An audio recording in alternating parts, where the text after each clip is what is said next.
Hey everybody, welcome to Indie Game Business. It's just me today, so y'all know how this goes. I'm piloting everything, and that could either be good or bad. Dan is moved across the country, and he is acclimating at the moment. But today we've got Ariella Lehrer, and did I get that right? You did. A+. I am the worst at names. She is a longtime friend of mine in the industry. She's been doing this for many, many years. She's currently the CEO over at Legacy Games. And so we're going to talk about all sorts of stuff about running companies and what she looks for as a publisher in games and the casual market and their new platform, I guess would be the word for it. But let's start where we always start, the fun stuff. Tell us how you got into the industry originally, and then walk us through what you've done, in your career up till now. Oh my gosh. So 30 years in 2 minutes, right? Let's see how quickly I can speak.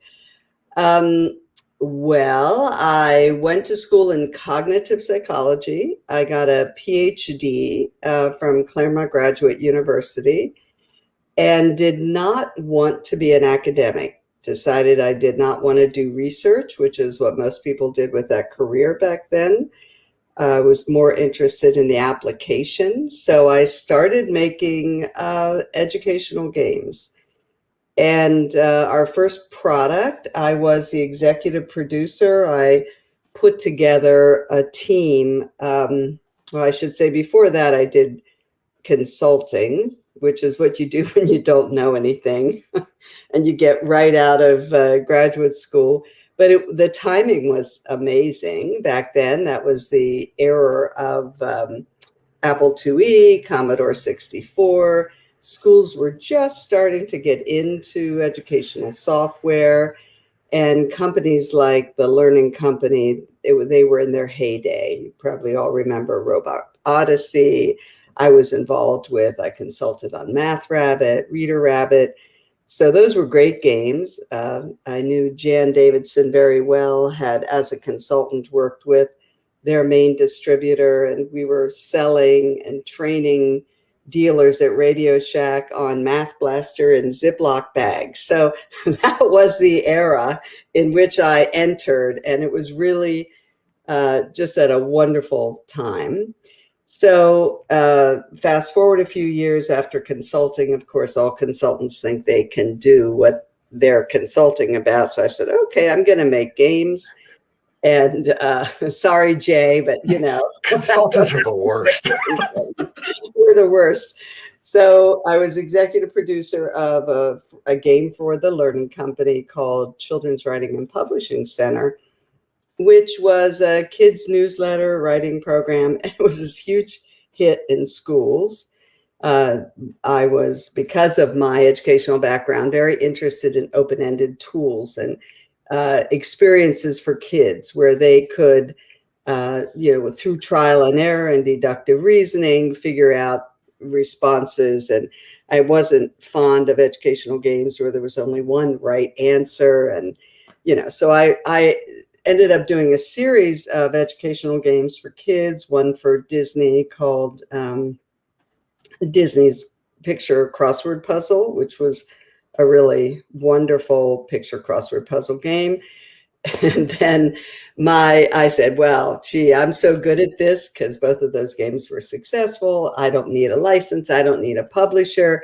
So then I came up with a math challenge and word challenge game that Legacy, our name was Legacy Software back then, was going to publish. And then I made this terrible mistake, and we came up with a whole bunch of characters. We called them the Mutanoids, and they were made out of household objects. They were crazy looking, ugly. And then we put them in a cantina. It's like a cantina. What was I thinking? And then so the setting, the characters were terrible. The games were cute, but they were very unsuccessful. And at that point, so that was sort of the beginning, and that was the educational software piece. At that point, the children's PC market, some of your listeners may remember when that just completely imploded. They were giving away educational software, CompUSA, literally giving it away. You could buy it for $1 and you'd get a coupon back for $1, that kind of thing. That was right around the time Mattel, purchased the Learning Company and all those different assets that were included in that, and one of the worst ever corporate deals in American history. And I could go on, but that was sort of the first, I would say, 10 years of my business experience. So tell us, I mean, because you were at Legacy for a while, and then you left and you went over to Hit Point, correct? Yep. So what was the state of the casual industry? Because you and I were doing a lot of work, when it was like, yeah, you could spend $100,000 making a hidden object game and you'll make millions from it, because there was just this unlimited, it seemed like, appetite for them. Talk a little about what the market was like when you left Legacy the first time.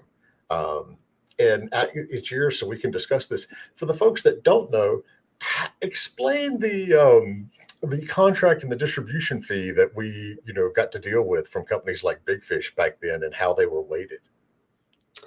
Oh gosh. Well, I mean, it's really an interesting story, I think. What happened? So I guess it was the early 90s. What I was doing at that point, we made emergency room games. And these, again, I've been really fortunate to be on the sort of front end of a number of trends. And usually this is just following my own interests and passion and trying to read the market a little bit. So we started out with these emergency room simulation games, and we literally sold over 1 million at Walmart.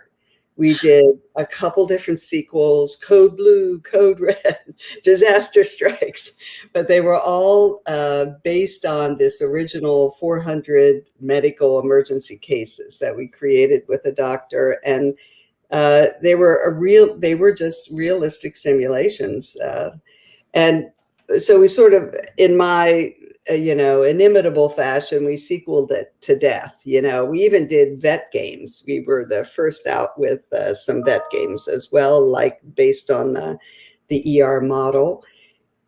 And it was also, the timing again was really good, because at this point it was 95, and I think that was the launch of the ER TV show, which started to give me some ideas about TV licenses. Well, then fast forward another couple years, and I'm looking around for something new to do, because we had sequeled the ER franchise as much as we could possibly do it. And of course, with sequels, your sales go down each time. And I was sitting next to Dick Wolf at a fundraising dinner, and we were raising money for this anti-discrimination group. And when I found out what he does, of course, he was the biggest producer, still one of the biggest producers in Hollywood of TV shows. He was the person behind Law and Order and all those procedural, criminal dramas, and fascinating guy. Started in the ad industry, so he really knew how to market and sell these products and obviously produce. He's a genius. So I'm sitting next to him, and I said, we ought to make a game out of Law and Order. I mean, it's incredibly popular then. I think there were at least 3 different versions of Law and Order on air at that time. And he was the kind of guy who just loved new ideas. He goes, yeah, that's a really good idea. Here, call my guy at Universal. Well, that's what I did. I ended up dealing with the merchandise guy. It was before they had an interactive licensing person at NBC Universal.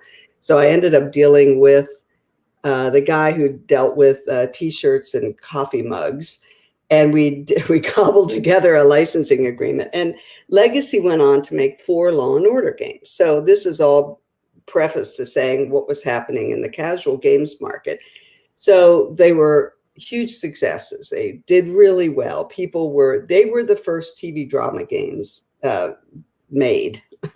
CSI came, we made some CSI games that came afterwards with Ubisoft. So anyway, there we are with this great franchise, and I'm looking around, and I was a tad late to the Big Fish downloadable games business, the success that they were having. And they were having a phenomenal run. And they just blew up, and their leadership was great. I mean, they did tons of smart things.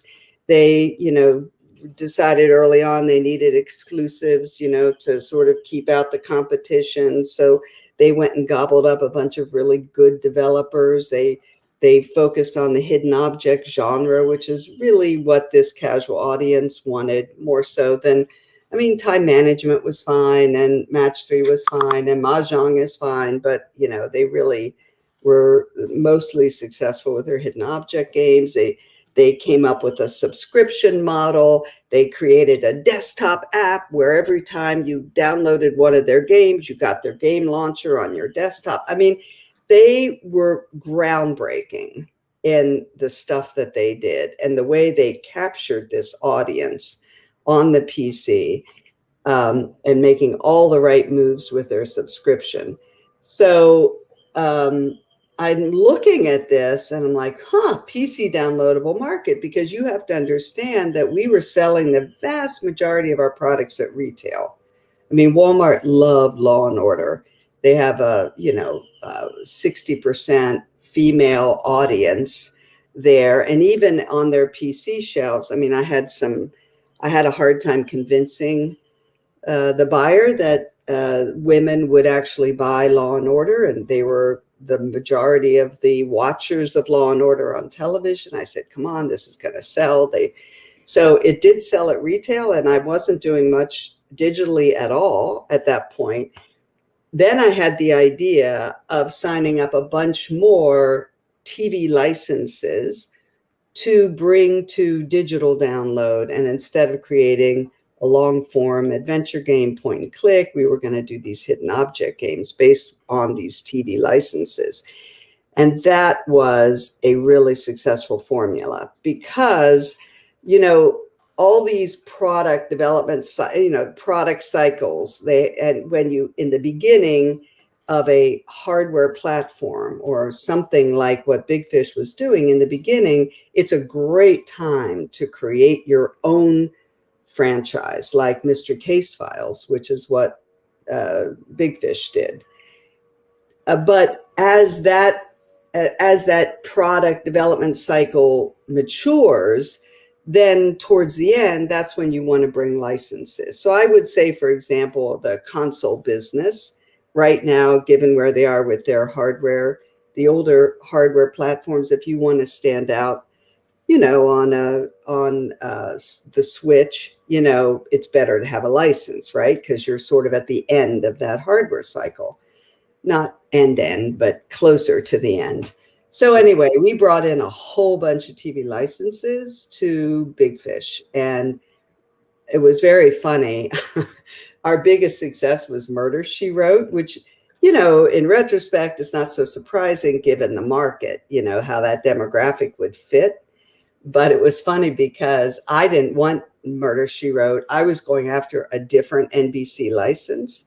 And the licensing guy at NBC Universal, who's still there, Bill Kisbert, who's just a wonderful professional, he said to me, Ariella, you don't get this other license unless you take Murder, She Wrote. And your audience is really going to love it. You got to take Murder, She Wrote. God, I remember those deals, yes. I'll take it. So we took Murder, She Wrote. That turned out to be the most successful. We did all kinds of versions of that. But we did Criminal Minds, everything from Psych and Twilight Zone to Ghost Whisperer was a big one. Paranormal State was a big one. We did ER, we did House, we did Oh my God, I can't. I mean, we did about 20 licenses and sold them all through Big Fish and Big Fish competitors, which are, iWin and Wild Tangent and Game House, I guess would be the three other bigger ones that I would mention, all doing pretty much the same thing. So that was a really good run, Jay. That was a good thing to be doing. We, as you said, we spent more than $100,000. I mean, to get those graphics that people really like back then, it was more like 200, 250, but we still made money on every single one of those projects. So that was the golden age of casual, PC downloadable games for sure.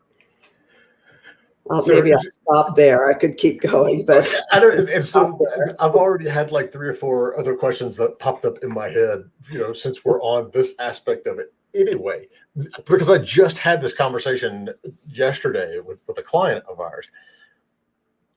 What goes into selecting a good license for a game?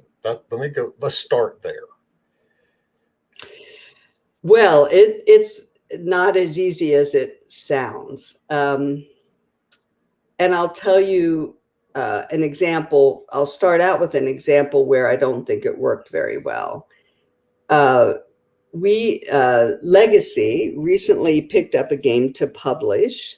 It was published first in mobile, and they're very nice developers. It's a very good game. Otherwise, I wouldn't have chosen it to pick it up. But I was always concerned about the license. The license is Project Blue Book. It's based on a show that aired on the History Channel. It's actually a really, really cool show. And as it turns out, my son is an executive at the History Channel. So I have to be a little careful about what I say. But it's based on on files that were actually maintained by the US government about UFOs. And the History Channel show it was a dramatization of what was in those files. And the problem with the show and the game is that it was a very History Channel altogether is a very male skewing channel. And science fiction and UFOs is very male skewing. And the developers created a hidden object game. And there are variations of hidden object games, right? I mean, there are the ones that are very story driven, lots of animation and voiceover. That's a sort of Artifex Mundi collector's edition at Big Fish hidden object game. And then there are more mobile oriented hidden object games, which are much lighter. They're much more about literally the visual puzzle, finding the puzzle pieces and variations of finding things. And because there are different ways you can do a hidden object puzzle. So, and very light on story. So the Project Blue Book was trying to do some kind of cross where there was a lot of content based on these files of UFO objects, but then a very light hidden object game and much more mobile in appearance and also play. And that game has not found an audience on PC. And I would say that the license is part of the problem. The subject matter is part of the problem. And actually the gameplay is part of the problem because frankly, the former type, the Artifex Mundi type of hidden object games play much better on PC, to that audience. So that's an example of, you're looking at the license, you're looking at the demographic. And of course, what kind of gameplay makes sense based on that license? You can't take a license, where the character jumps around all the time on the show and then you don't put them into a platformer, or you try to make the character not, people have in their heads already what they know about that license and what they expect. And the first thing you should do when you have in mind a license is to ask a whole bunch of people, well, what kind of game do you think that would be? And you'll find that they already have in their head the genre of game. So what you want to do, and if you line everything up, it's a beautiful thing. So if you look at things like Murder, She Wrote or Criminal Minds, for example, very successful games for us, you find that with Murder, She Wrote, well, of course, it's going to be a mystery, and hidden objects is perfect for a mystery theme.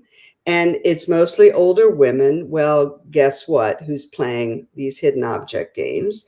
And then the distribution channel, PC downloadable, that's where they all were. They were on that piece of hardware and in that distribution channel, it literally all lines up. And as a result, you have a success on your hands. But when one of those pieces is out of order, if I try to make a game that's perfect for, the PlayStation, but my audience isn't there, or they don't like the controls, for a console game, then I'm just, I'm going to lose out. So anyway, it takes some thought. And when you hit it, you really know that you hit it. And when you miss it, you've spent a lot of money unnecessarily on a license. You find out very, very quickly when you missed it. That's what happens. So, I mean, the UFO thing is very interesting, though, because my next question is, how does pop culture go into defining a lot of the trends that we see in the industry? I mean, obviously, History Channel as well. We had Vikings, and we've had Thor Ragnarok and several other Norse themed, pop culture references, and that's spawned countless Viking based games. And UFOs are hot right now because of, all the stuff in the news, post Project Blue Book. How much does that factor into what's going to work and what isn't going to work? And are there any indicators or any ways to look forward and go, okay, I think this is going to be hot next year, but I'm not sure? Mm-hmm. Well, it's a tough question. I mean, if you're going after an audience that is aware of those trends,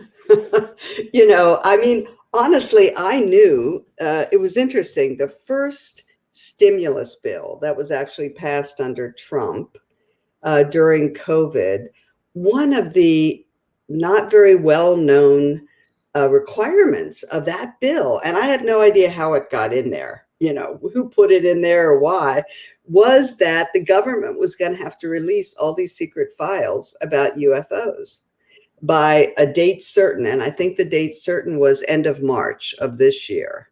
I did not know that.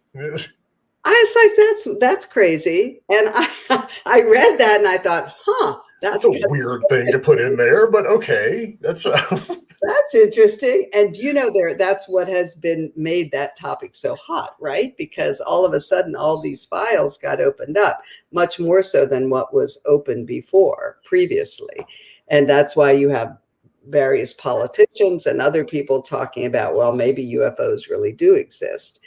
And so I was aware of that is true when I picked up that game, and we launched it, I guess, around the same time as that was becoming available. That information was becoming available and really hit the press.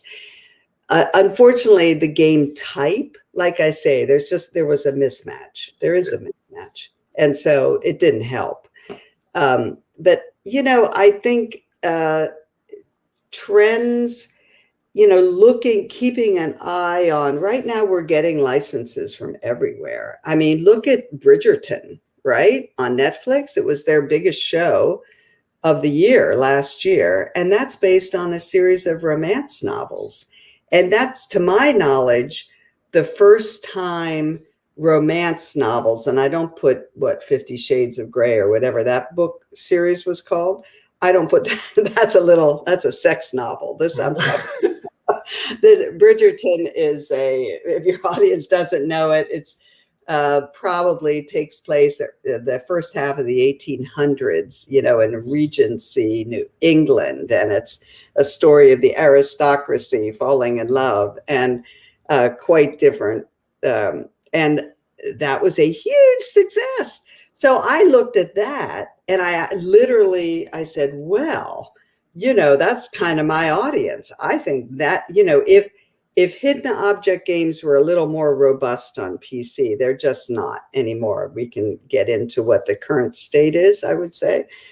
But that to me, as somebody who watches trends, I'm thinking, there are a lot of romance novels out there. In fact, that probably accounts for 50% of Kindle sales. And I'm not joking. I mean, that's a big part of the market. And there are a lot of women of all ages reading not just period pieces like Bridgerton, but more modern stuff. And I think that could work really well for some different types of games, maybe interactive fiction, who knows, narratives, that have some amount of gameplay. And that's how you watch and see what's working in the larger culture and say, there are a lot of licenses there that are well known to this particular demographic. And if I can figure out how to translate that into a game where the part of the story part that they love just becomes more engaging on the right platform, whether that's probably mobile, not PC, that would be a good idea. That shift in the market is interesting, and you touched upon one of my favorite little cheat codes for licensing. I did this 10, 15 years ago when we did our licensed hidden object games at my first company. You skip the TV executives and the movie executives and you go straight to the book authors, because a lot of times those hit shows and hit movies came from books in the first place, and the savvy book agents have withheld the digital game rights. And so I love going straight to the book authors. So you stepped out of legacy for a few years and then you came back last year. What happened in the meantime? How has the industry changed from this heyday that you and I worked in to what we have now? Yeah, a sad story. It's a sad story, but I mean, look, it's one of the reasons why we're all in this business, to tell you the truth. I mean, we're not selling insurance, and I know someone would say the insurance business is changing too, but not like our business, and not with such regularity. Things, if you get 5 years of a trend, you're ecstatic before things change again. Yes. So what happened? So as you said, I went to Hit Point for 3 years, had a wonderful time working on augmented reality projects. We did one with Niantic and Google. It was just great. And I love those guys at Hit Point. Paul Haig is a fantastic CEO and leader. I was the president. And then we captured the attention of Penn National, and it's a gaming company, and they swooped up Hit Point. And so I am back at Legacy. And I came back in October, and I'm thinking, okay, well, shockingly, our retail sales are still good. I mean, I don't understand it. I keep thinking, these sales are just going to go away because people don't even have disk drives anymore. But the sales are, they go down a little bit every year. So I'm not saying it's not like it was 10 years ago, not at all. But it's still a profitable business. And we sell between 2,000 and 3,000 units a week at Walmart. Wow. It's still a good business. So that was going on the whole time, the Walmart business, that I was at Hit Point, because, there were 2 resets, sometimes 3 resets a year. So you'd have to prepare new products for the resets. And other than that, I didn't really pay any attention to the business. And that's the truth. So I had a few part-time people who were helping.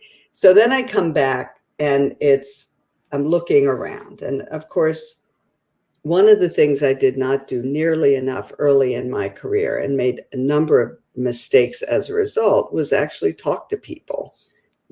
That's talk to people in your business. Just do a little research. And so I ended up talking to my competitors in the casual downloadable games business. And we had some very frank conversations about what the state of the business is. So I thought, okay, the first thing I want to do is be digital. So we need to bring these Walmart customers onto the Legacy Games website and have them start buying digital versions of the packs that we sell at Walmart. Walmart customers, I love them deeply, and I really mean this. They are so loyal to us and to our Legacy Amazing Games brand. And now they're coming online. I would say we probably, are getting maybe 10% of them now to come online, but that's mainly right now. Our website business is made up of these Walmart customers. And I was able to see pretty early on, we got digital. We became digital right away. As soon as I got there, we put up a website. And I saw that, wow, this is sort of what's the expression, slow boat to China. This is going to take a long time to build up this digital business. I was asking my competitors, who all pretty much said the same thing, that the business is 1/10 of what it was 10 years ago. Mm-hmm. So it's 1/10 the size. And I said, well, why? What happened to these customers? And, as trends happen, the answers I got, I got 3 answers. One was, well, they're dead. I said, well, they said, no, they're old. I said, oh, please. They didn't. In other words, they're too old to play games or something. The second answer was they went to mobile, which is an obvious, they're going to migrate to mobile, the newer platform, more convenient platform, even though it's never been great for hidden object games, right? It's or not the traditional PC hidden object games. And then the third answer was Facebook instant games. People believe that, and I have a few customers who told me that, because I'm also asking my customers what's going on. And then I'd say the fourth thing, I had a customer about a month ago who's just a wonderful Legacy regular on our Facebook page. And we came out with a Tales from Beyond pack of 5 sort of supernatural kinds of games. And she said, oh, I'm not going to buy that one. I said, oh, why not? She goes, oh, well, 2 of those games are available for free. And I said, really? Where are you buying them where are you getting them for free? These are not online games. These are full-blown hidden object games that would sell at Big Fish. And she said, oh, what was the name of I've forgotten now. Oh, no, GameTop, I think it's called, .com. I'll give that guy a call out because he was so sweet and answered all my questions that I asked him. He has a model where all these PC downloadable games are free with advertising. So if you Google PC downloadable games, he shows up right away and everything is free. And he has these games legitimately. He explained to me what his model is. He offers a flat fee to these developers. So any developer listening here wants to sell their game for a flat fee to the guy who runs GameTop. I'm pretty sure that's the name of the site. And so these games are all free. And so you can't beat free, right? So as a business person, I'm like, okay, now I really see the full extent of the problem. We are driving the price point down, down, down, down, down. Hidden object game, collector's edition, I don't know, they probably still sell nominally for $10 on Big Fish. But after you have all these discounts and your membership and everything else, it's less than that. But then you have companies like Legacy on our website. We're selling 3 hidden object games for $10 or 5 for $13. And so the price point keeps going down, down, down, and now the price point is 0. And so at that point, I'm like, okay, this business is not viable anymore, period, end of story. So now we can start on the new chapter if you want to. So, and I'm on the site now. The number 10 game on there is Gardenscapes, and that game has to be at least 10 years old. Oh my God. Is that true? Is that true? That's still the number. That's wow. What I mean, that there it says best free PC games, and I would assume that's the ones that are selling the most. Yeah. Number 10 is Gardenscapes. That's amazing. Yeah. So, you and I talked earlier this week, and you are stepping up, and you're going to be taking a bigger platform distribution role in these types of games because there's not a space for them. There's not a centralized space. Let me put it that way, because casual games don't sell on Steam. And obviously the other aspect of it is the free-to-play stuff that's on mobile, and that's a whole completely different ball game. But right.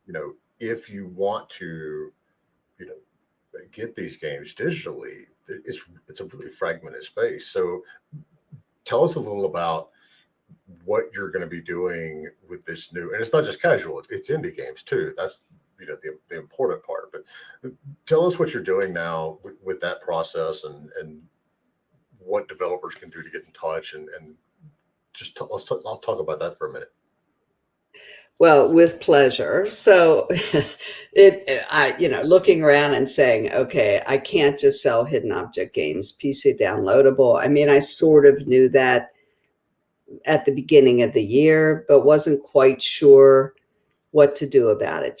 Those of us who think about business strategy on occasion, it's like, well, I could either change my platform, focus on mobile. In other words, I could change the type of product. So instead of this genre, a different genre.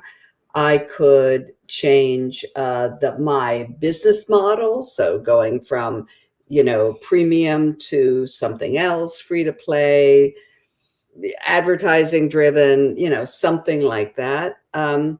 There were 2 things that impacted my decision making, because of course the big issue is, how do you get traffic to your website? If I really want to establish Legacy Games as a viable portal, I have to have more traffic than just Walmart.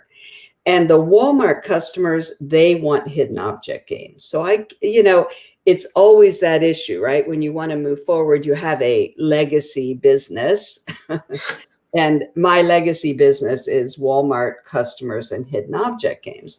So I need to find a way to move forward, if possible, without losing those customers, because they're really important to, our bottom line. So what we have decided to do, and it's, taking our lessons directly from, lean startup models, we are going to launch a new section on our website. I think the date is Monday. So this is really, very timely.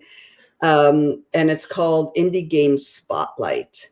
And in the Indie Game Spotlight section of our website, we are going to feature, I would like to have at least 100 games there by the end of the year, but not just any 100 games. We are looking for games that are highly rated. This is mostly on Steam, I would say, we're looking there. But we're also looking everywhere else. They either, maybe they've won an award, they're highly rated, they show the usual indie, I love this about indie games, this really very specific point of view. Usually a lot of times great story writing, which is really important to our audience. And we're looking across genres. So it's everything from exploration, adventure, racing, platformers, it's a family friendly, I would say, and we have to keep to that family friendly because of our Walmart customers. And so cartoon violence is okay, but we're not going to be doing shooters or anything like that. What about So cartoon shooters? what? I said, what about cartoon shooters?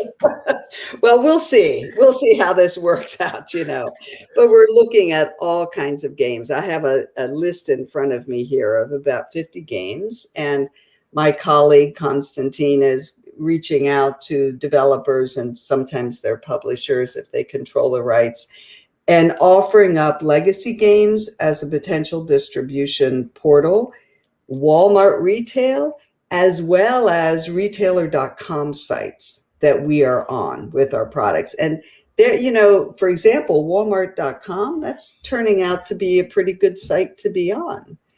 We're not selling our games digitally on Amazon, and that's because Amazon has, for all intents and purposes, shut that whole program down. We are selling our retail versions on Amazon. So anyway, we have a variety of .com sites that we also sell on. And I'll just say one other thing. One of the reasons I'm trying this now is because in August, we are starting a promotional program with 2 different hardware companies where they are going to be sending legacy games a lot of traffic, up to 100,000 new visitors a month. And that what has given me the confidence to try to expand our product line. Because frankly, those new customers, they're not our Walmart customers. And I'm hopeful that they're looking for a variety of different game playing experiences. And I want us to be able to offer it to them. So it's all coming together, and we'll see, Jay, if this is a good idea or not. We should check back in about 6 months, but I'm hopeful. I think it is, because I mean, we've reached that saturation point where Steam is so overcrowded. I mean, I get an email every Monday, 250 games that launched on Steam the week before. And it's absolutely crazy. And there aren't any good portals to go to, any good sites where you can get a good variety, especially, because you're curating it as well. I think there's definitely a market there. So you mentioned that these new titles will be, or could be, going to Walmart retail as well. Do you see that retail business sustaining and maybe coming back? Because I know at our Walmart, there's this one rack basically, which of mainly your games, but it's right there. And then everything else is console or digital download cards. So how confident are you in the sustainability and the growth of that retail physical market? Because you got to go out and manufacture discs and boxes for all of this. Or is the answer digital download cards? No, that's a really good question. Of course, I worry about it all the time. Paranoia, that's the mark of an executive, CEO, right? I'm paranoid for sure.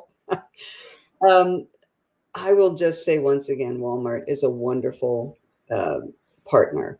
They have assured us that we will get at least a year notice, before the shutdown.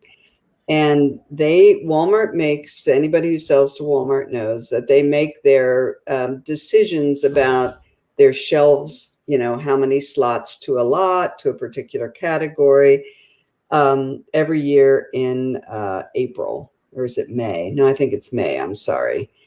And they told us that we are good to go for the next year. So until May of 2022, everything is fine. We have not lost any shelf space. Legacy controls 14 out of 18 of the jewel case slots on the shelf at Walmart with our Amazing Games brand. And we also are actually starting to ship some boxes, and we can ship our jewel cases. We only ship twice a year into Walmart, which is standard.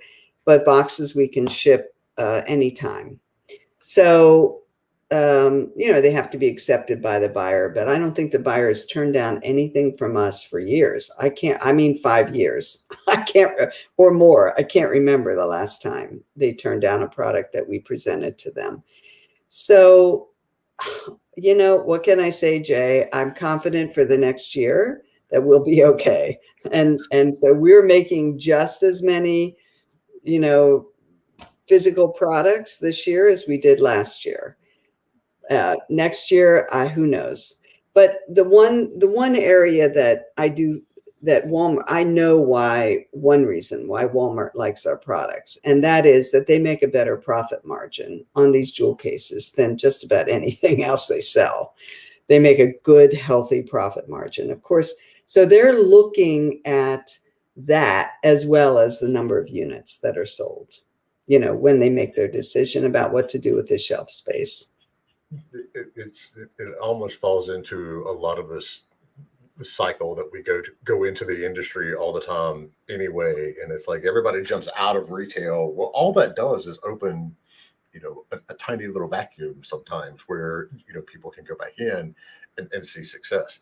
Are there anywhere else? I mean, Best Buy's cut their stuff down. Does Target even do games anymore? Are there any other retailers that are doing No. gaming? No, on the PC side, no. Walmart, I mean, there are a couple of small regional, Micro Center, for example, that we sell to, a couple of small regional stores, but no, Walmart's the main game out there for the PC. And I think there are, I do feel pretty good about some of the potential of some of the digital sales. And I can't look, GameStop stock is so volatile. I couldn't dare say anything specific about them other than to say that I believe that they're going to get back into PC digital. Maybe not this year, maybe next year, but I think that's in their plan. Let's be clear to everybody listening. GameStop stock is not related at all to what GameStop is actually doing. It is completely at the hands of Reddit right now. And it is not, you can't look at it and go, oh, look, they have all this money now. It's like, yeah, but the market hasn't changed. The same problems that they've always had are still going to continue to be there. Have you seen, and this is just a general question I'm asking because I haven't seen it myself, but with all these digital cards out there where you can go and you get, you buy $25 in mine coins and all this other stuff, are there any companies that are using those to sell games? You just buy the card and download it when you get home, or is that still pretty much in the hands of this is how we're selling soft currency? Yeah, I don't know. Because of our strong position with physical products, I have had many opportunities over the year to look into cards and learn more about them, but I haven't. So I can't say. I mean, I know as a grandparent that buying Roblox or Minecraft or a card or even iTunes makes a lot of sense, right? It's still a physical gift, and now you're giving your lovely child something that they want. But apart from that, I don't know. Doesn't make a whole lot of sense to me for our business. Yeah, I was just curious because it's like it seems like there is something that could possibly be there at some point, but I haven't seen anyone doing it. So, and you know that retail market way better than I do. All right, so we've got a question from Divinorium, and this is we're going to jump back to licensing just a little bit. How would you approach getting a license for a Japanese IP? Because he says, I imagine things are very different. Well, Usually there's a person to speak to. Either they've hired, and I don't know if it's the same way in Japan because I have never gotten a Japanese license. If the license is with a game company, there's someone assigned to speak to people, a licensee, someone who wants to obtain the license. If the license is, a book or audio or music or something like that, usually there's an agency, at least in this country, there's an agency, and you contact the agency. There is, I don't know if you've ever heard of something called Licensing Letter, which is an excellent publication. I get it in my email at least once a month, and they go through, all of the licenses which have been obtained across every type of product category, not just video games, although, boy, you see video games on there all the time now. And that's a really good source of information. And I know they have international brands in there. So you have to find out who is responsible for talking to potential licensees. And then you go to that person. I can't imagine the business terms are a whole lot different. I mean, they're still pretty much, you either are offering an advance or a minimum guarantee. That's related to the royalty amount, so the higher the royalty, the lower usually the minimum guarantee. There are companies that you just know are out of your reach. So for example, Disney, don't even think about contacting them unless you're ready they will not even talk to you under a 7-figure, deal. So, that's, without knowing any more specifics, that's all I can say. But, going back to the cycles in the industry with Disney, give it 2 years. They go through that. We're going to license everything out, and then they do that for 3 or 4 years. And then they're like, "Oh, wait, this makes a lot of money. Let's bring it all in house." And they buy a bunch of studios, and then they're like, "Oh my God, running these studios sucks. Let's get rid of this." And so it just depends. Hold your breath with Disney. It'll turn back around. Dib, I can tell you from my experience, if you find the source material, and this is where we go back to what we were talking about earlier with the book versus the TV show. It's my son is all into My Hero Academia right now. And I was like, there's a book and a manga about this. And his eyes got like huge. And he's like, what? Just go and find where it is originating from. And then in any copy, if it's a book, any copy of it, there'll be a address to the publisher or an address to an agency. And then just pick them up and call them on the phone. I mean, honestly, because that's how you normally get everything done. Obviously, if they're in Japan, it might be a little different, but chances are they have a U.S. office. Otherwise, I mean, just email them. That's the thing. It's like, like Ariella said with Dick Wolf, and I mean, that's just an amazing contact to be sitting beside at dinner. I mean, I've watched every episode of Law and Order. I mean, I love that show, but a lot of times these things don't have partnerships because nobody asks. And if you go and say, "Hey, look, this is what I want to do. Are you interested?" I mean, worst they can say is no. And so that's fine. But yeah, find the original source material and go from there. Because if you just call up, if it's a book publisher, for example, and you call up the book publisher and go, "Hey, we're interested in the video game rights," they'll go, "Oh yeah, sure, we have that." And the minute you hang up the phone with them, they pick up the phone and call that author's agent and go, "Hey, we need the video game rights for this." So yeah, start at the very bottom first and then go from there. I didn't know about this licensing letter thing. I get I'm a member of Lima and I get all of that sort of stuff, but the licensing letter is interesting. I'm going to sign up for that. Okay. So for, we have a lot of indie developers watching, listening to the podcast later and all that kind of good stuff. Give us a rundown on what kind of criteria you're looking for. I mean, does it need to be new stuff, or are you only looking for older games that have, that wealth of thumbs up and ratings, or any kind of specifics on what you're looking for that brand?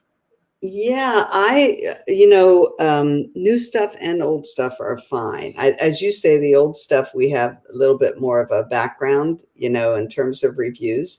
But I have a team of people who are looking at these games, and they are very happy to review them.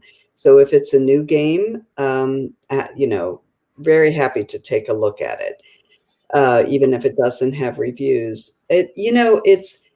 Uh, I would say there's a bit of a bias towards games that have nice graphics. You know, I hear that when I'm talking to the people who are actually looking at the games, and it's interesting. I had a conversation with one of the reviewers yesterday, and he was saying that he's surprised that he's not finding more. And he's looking at the indie arcade and all the winners there, and we're looking at all the PC magazines that are reviewing games, and it's a little surprising. I think one of the more second profitable ways for us to proceed is actually to approach some of these publishers who are just known for picking up really innovative games and then trying to get a whole slew of games from a publisher as opposed to approaching individual game developers. So for example, what's the Heidelberg one? They have so many nice games we like, or is it Annapurna or Plug-in Digital? We're talking to a number of these companies that have a portfolio of really good games and trying to, cherry pick. But yeah, we want to, as you said, highly curated place with hopefully at least 100 games, where these mostly new customers coming to us through these hardware promotions will be able to, see the best of the best. And in terms of pricing, being very aware of how value conscious the Walmart customer is, and that's how we ended up with these multi-packs. But I think with these indie games, initially, we are going to try to track their pricing on Steam. We're not going to undercut the pricing on Steam because I know that people are concerned about that, rightfully so. But depending on how things go, they may end up down the road in more bundles like Humble Bundle. They may end up in packs, and certainly when we sell them at Walmart, they have to be in a pack. There's just no way I could sell an indie game at Walmart for $20. It just won't work. So for Walmart specifically, oh, sorry for I have an airplane in the background I here. have a dog outside my window trying to get in, so yeah, it's all good. She's looking at me like, why are you ignoring me? My dog's scratching at my door, so there you go. All right, so if you've got any other questions for Ariella about the publishing side, retail, all of that sort of stuff, we only got a few more minutes here, so make sure you drop it in chat wherever you are on Facebook or YouTube or Twitch or Twitter or wherever. We're not on LinkedIn today. I'll get on to Dan later about that. The wonderful irony of this story is Walmart to this day is still, what the only arguably viable retail solution for games. And you can trace back the origin of these casual mass market games, even indie, to Deer Hunter, which obviously exploded. That was very much an indie game by all classifications and a casual game by all classifications. And it is what taught Walmart that, oh my God, our customers like video games. So I just love that little bit of irony in there. It once again, it comes full circle. All right. Yeah. No, it's amazing. Deer Hunter, all those hunting games and farm simulators. I mean, farm simulators still sell. There's an So, esports division of that. That just blows my mind that Germany has a complete esports ecosystem built around farm simulator series. well, I'm actually talking to a German company that produces wonderful simulations. And, the problem with some of the German simulations, sorry if I offend anyone, but, they're so in the weeds, right? You can't enjoy it unless know so much about the topic. But I think that there are some lighter simulations that could work very well with our audience. So yeah, that's another category of game that we'd really like to look at and potentially. There is an absolute ridiculous amount of it goes beyond niche. It's like, there are niche titles, but then when you get to something like when we've seen recently, the power washing simulator, it's like, I don't know what a sub niche is, if there's a word for that, or if that's the word, but, and they sell. That's the thing. You look at this stuff and you're like, no one is ever going to buy that. And you're completely wrong. It's completely crazy. So, all right. So in the next week, I won't hold you down till Monday, but some point in the next week, this new indie game section is going to launch on the site. Can the developers go there and submit games, or how do they get what they're doing in front of your team? They can always contact me directly, Ariella at Legacy Games. We are on LinkedIn, Facebook, Twitter. They can also, there is legacygamespublishing.com, and there's a big contact section there. If they go to legacygames.com and scroll all the way down, they'll see links there for developers.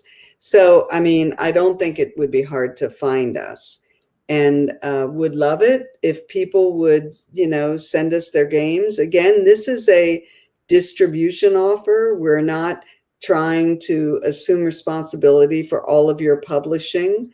Not yet, not at this point. You want to get back into that nightmare. What is Oh God, you're so right. I do. But listen, and Jay, you can appreciate this. Being in this business all this time, you have to really guard your reputation, right? I do not overpromise. I just don't. I don't want to disappoint people. I want them to see this as a potential for incremental revenue, which I think it is. But in the meantime, we don't have the skills or the people yet to be able to do justice to their title across every platform, across all the distribution channels. So I want to focus right now on what I think we can accomplish for people. And I want them to be happy with our performance. And once I prove that to myself, then we're going to have greater aspirations. But for right now, we are a distribution, an incremental distribution opportunity that I think has real potential for people. I get asked every now and then. They're like, you know so much about publishing. Don't you want to be a publisher? I'm like, hell no. I've done that before. I don't want to go back to that. That's like asking me if I want to be a producer or an executive producer again. No, I don't. I like what I do now. It's much less stressful on this side of the table. Well, I just have to say one thing. We are going to publish a product. We are going into beta probably at the end of this month. So I can't say we have no aspirations to be a publisher. We are trying our hand for the first time at a free-to-play mobile game called Pearls of Atlantis. It is charming. It is based on our only other successful mobile game, which was Match 3 with Physics. Only this time, as with all mobile games like this, we are combining it with creativity, decorating, whatever, the city of Atlantis. So I'm excited about it. We're going to learn about free to play. We're going to, and we're going to see if we can be the 10% that makes the money. But the point is that I'm dipping my toe into it. So, No, you're not easing back into the shallow end of that pool. You're jumping headfirst into the deep oh, end. is that? That's. I wish you the best. I mean, because it Thank is. you. I mean, and the reality is, if anyone can, come out of the gate with a success, it's going to be you and your team because you've been doing this for so long. You know not to make the mistakes, that a lot of teams do. We saw, earlier this week, we were going through a pickup meeting for one of our publisher clients, and it's like, here's this game that got picked up, and you looked at the publisher, and that publisher had literally started their Twitter account 18 days earlier. And it's like, that's not good. So yeah. See, I can't do that kind of. I can't do that. I can't do that to people because if you want to be respected after 30 years in the same business, you can't leave those kinds of bodies behind. Exactly. It'll catch up with you. Well, thank you so much. And we really appreciate you being on. And now you're on Discord. And so if you stick around Discord and see how awesome our community is, we would love that level of expertise on there because we constantly have folks, that have questions to all this. And so for everyone else, yes, you can follow us you can go to the Discord and join over 3,000 other industry, people who are interested in the business side of the game. It's at discord.gg/indiegame.business. Literally just search Indie Game Business in Google and you will find the YouTube page that has all of our previous podcasts, as well as every conference session we've ever had at our conferences. They're all there. And then we're on your podcast if you just want to listen to us and you don't want to, have to look at me the entire time. So thanks, everybody. Ariella, best of luck on this. I'm pulling for you, and we'll catch everybody next week. All righty. Bye.